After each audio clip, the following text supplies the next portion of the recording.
ST వర్గీకరణ ద్వారా మాత్రమే యానాదులకు మేలు జరుగుతుందని యానాదుల సంక్షేమ సంఘం రాష్ట్ర అధ్యక్షులు పెంచలయ్య రాష్ట్ర కార్యదర్శి బ్రహ్మ పేర్కొన్నారు. గుంటూరులోని గోపాలకృష్ణయ్య యానాదుల కాలనీలో జరిగిన యానాదుల సంక్షేమ సంఘం జిల్లా కార్యవర్గ సమావేశంలో వారు మాట్లాడారు. రాష్ట్ర ప్రభుత్వాలే ఎస్సీ ఎస్టీ వర్గీకరణ చేసుకోవచ్చు అన్న సుప్రీం తీర్పుకు అనుగుణంగా ఎస్టీలకు వర్గీకరించాలని డిమాండ్ చేశారు. కేంద్ర రాష్ట్ర ప్రభుత్వాలు ఎస్టీ వర్గీకరణకు కమిషన్ ఏర్పాటు చేసి స్థితిగతులను పరిశీలించి తక్షణమే వర్గీకరణ చేయాలని డిమాండ్ చేశారు. ఎస్టీల్లో అధిక జనాభా యానాదులే ఉన్నారని చెప్పారు. గుర్తింపు లేక సంచార జీవితం గడుపుతున్న వీరికి వర్గీకరణ ద్వారానే న్యాయం జరుగుతుందని చెప్పారు.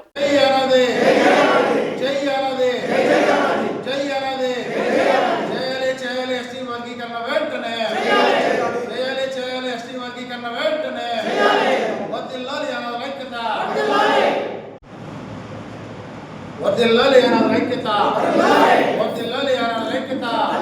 చేయాలి ఎస్టీ వర్గీకరణ వెంటనే, చేయాలి ఎస్టీ వర్గీకరణ వెంటనే, చేయాలి ఎస్టీ వర్గీకరణ వెంటనే. జై భీమ్, జై భీమ్. మీడియా మిత్రులందరికీ కూడా నమస్కారం. నా పేరు కల్లూరు పెంచలయ్య, యానాదుల సంక్షేమ సంఘం రాష్ట్ర అధ్యక్షుడిని మరియు యానాది రిజర్వేషన్ పోరాట సమితి వ్యవస్థాపక అధ్యక్షుడిగా పనిచేస్తా ఉన్నాం. ఈరోజు గుంటూరులోనే గోపాలకృష్ణయ్య యానాది కాలనీలోనే కమ్యూనిటీ హాల్లో యానాదుల సంక్షేమ సంఘం గుంటూరు జిల్లా కార్యవర్గ సమావేశం నిర్వహిస్తూ ఉన్నాం. ఈ యొక్క కార్యవర్గ సమావేశంలో ఈ రాష్ట్రంలో యానాదులు ఎదుర్కొంటున్నటువంటి సమస్యలను చర్చించి వారు తీర్మానాలు చేసి వాటికి సంబంధించి కొన్ని కార్యాచరణ కూడా ప్రకటించాం. అందుకు సంబంధించినటువంటి విషయాలను ఈరోజు తెలియజేసేదాని కోసం మీడియా మిత్రులందరూ కూడా సమావేశం ఏర్పాటు చేయడం. ఈ సందర్భంగా మేము ఏదైతే జూన్ 2వ తేదీన ఏదైతే గుంటూరు కలెక్టర్ ఆఫీస్ ఎదుట ఎస్టీ వర్గీకరణ చేయాలి అని చెప్పి డిమాండ్ చేస్తూ యానాది రిజర్వేషన్ పోరాట సమితి ఆధ్వర్యంలో జూన్ 2వ తేదీన గుంటూరులోనే కలెక్టరేట్ ఎదుట నిరసన తెలియజేయబోతా ఉన్నామని చెప్పి ఈ సందర్భంగా మేము తెలియజేస్తూ ఉన్నాం.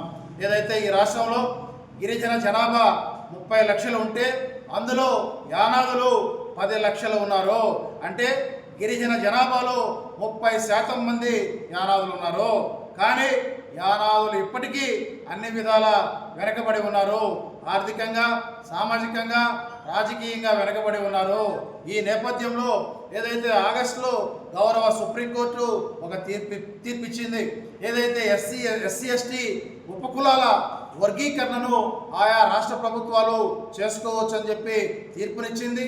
ఆ తీర్పు మేరకు ఏదైతే కూటమి ప్రభుత్వము ఎస్సీ కులాలను వర్గీకరించింది. మరి మేము ఈ సందర్భంగా యానాదులుగా ఏదైతే ఎస్టీ వర్గీకరణ యానాదులకు అవసరం అనేటువంటి డిమాండ్తో ఎస్టీ వర్గీకరణ చేసి యానాదులకు న్యాయం చేయాలని చెప్పి మేము ప్రభుత్వాన్ని డిమాండ్ చేస్తూ ఉన్నాం. ఎందుకంటే ఏదైతే యానాదులు ఇప్పటికీ విద్యపరంగా యానాదులకు అన్యాయం జరుగుతూ ఉంది, ఉద్యోగాల్లో అన్యాయం జరుగుతూ ఉంది, ఉపాధిలో అన్యాయం జరుగుతూ ఉంది, అన్ని విధాల అన్యాయం జరుగుతూ ఉంది. ఏదైతే గిరిజన జాతుల్లో ఉండేటువంటి అభివృద్ధి చెందినటువంటి ఇతర గిరిజన తెగలు యానాదులకు రావాల్సినటువంటి రాజకీయ ఫలాలు పొందుతూ ఏదైతే యానాదులు పొందుతున్నారో ఫలితంగా యానాదులకు తీవ్రమైనటువంటి అన్యాయం జరుగుతూ ఉంది. ఈ నేపథ్యంలో మేము ఎస్టీ వర్గీకరణకు డిమాండ్ చేస్తూ ఉన్నాం. ఏదైతే ఏప్రిల్ 14వ తేదీన నెల్లూరులో యానాది రిజర్వేషన్ పోరాట సమితిని ప్రారంభించాం. ఏదైతే యానాది రిజర్వేషన్ పోరాట సమితి ఆధ్వర్యంలో ఆ నెల్లూరు తర్వాత ఒంగోలు, బాపట్ల అన్ని జిల్లాల్లో నిరసన కార్యక్రమాలు నిర్వహిస్తూ ఉన్నాం.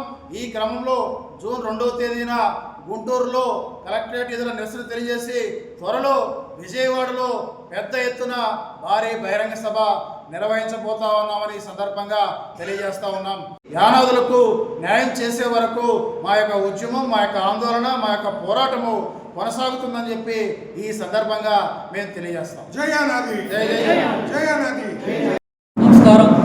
నా పేరు బాపట్ల బ్రహ్మయ్య. నేను యానాదుల సంక్షేమ సంఘంలో స్టేట్ అధికార ప్రతినిధిగా పనిచేస్తున్నాను. ఈరోజు ఈ గుంటూరు జిల్లా కార్యవర్గ సమావేశంలో ఈ యొక్క జిల్లాలో ఎస్టీ వర్గీకరణ అనేది వచ్చే నెల 2వ తారీఖున మేము జిల్లా కార్యవర్గ సభ్యులందరం కూడా సమావేశమయ్యి ఈ యొక్క సమావేశాన్ని గుంటూరు జిల్లా కలెక్టర్ ఆఫీసులో నిరసన కార్యక్రమం చేపట్టాలని మా జిల్లా కార్యవర్గ సమావేశం అందరూ కూడా సమావేశమయ్యే యొక్క డేట్ని ఫిక్స్ చేశాం. మిత్రులారా, మేము అనేది ఏంటంటే ఈ రాష్ట్రంలో 10 లక్షల జనాభా ఉన్నటువంటి మా యానాదుల్ని ఇప్పుడు కూడా ఏ ప్రభుత్వాలు కూడా గుర్తించడం లేదు. యానాదుల యొక్క స్థితిగతులు కూడా ఇప్పుడు కూడా చెరువు కట్టల మీద, కాలువ కట్టల మీద కూడా జీవన విధాలు ఎక్కడైతే ఉన్నాయో అక్కడే ఉన్నాయి. మనకు స్వాతంత్రం వచ్చి 76 సంవత్సరాలు అవుతున్నా కానీ యానాదుల యొక్క స్థితిగతులు ఎక్కడ కూడా మారలేదని ఈ యొక్క ప్రభుత్వాన్ని మేము కూడా డిమాండ్ చేస్తూ మా యొక్క న్యాయ కోరిక మేము ఒకటే అడుగుతున్నాము. ఎస్సీ వర్గీకరణతో పాటు ఎస్టీ వర్గీకరణ కూడా రాష్ట్ర ప్రభుత్వాలు, కేంద్ర ప్రభుత్వం అధ్యయనం చేసి ఈ యొక్క ఎస్టీ వర్గీకరణ కూడా మాకు ఇవ్వాల్సిందిగా డిమాండ్ చేస్తూ నిర్మించుకుంటాం.